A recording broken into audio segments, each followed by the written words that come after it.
Dad said he needed my help. I didn't think much and followed him downstairs. By the time I realized, the heavy door slammed shut behind me. I stood there, my mind blank.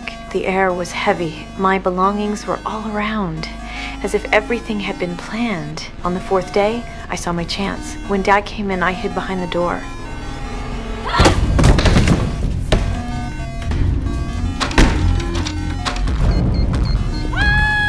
I shouted with all my strength, but every lock was soundproof.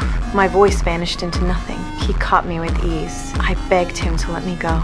I told him even breathing here felt impossible. He just said coldly, this was my fault, because I once planned to leave home at 18.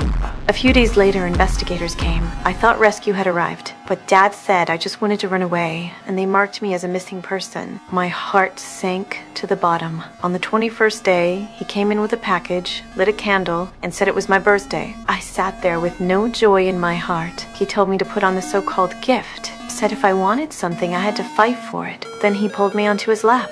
In that moment, my world twisted. On the 38th day, I was eating cold, canned food as usual. I found the lid was sharp. Hope lit up in me like a spark. I put on a red dress, hiding it behind my back.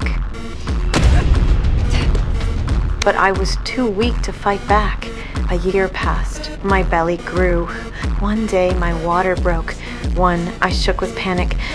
Flipping through a pregnancy book, days went by. The basement became a cage I called home. My daughter learned to write. I was pregnant again. I even got used to the air down here. Dad said I was obedient and brought us a TV. My daughter laughed at the screen. He lived between two worlds. One day his wife said she'd hire a detective. He exploded, storming out from the table. 7 years passed. I had a son and a daughter. Dad brought asthma medicine for my boy. I cried and begged him to take the kids to a doctor, but the door stayed closed. 8 years later, I was pregnant again. One day, my sister saw a key on the couch. When Dad was away, she walked quietly toward the basement.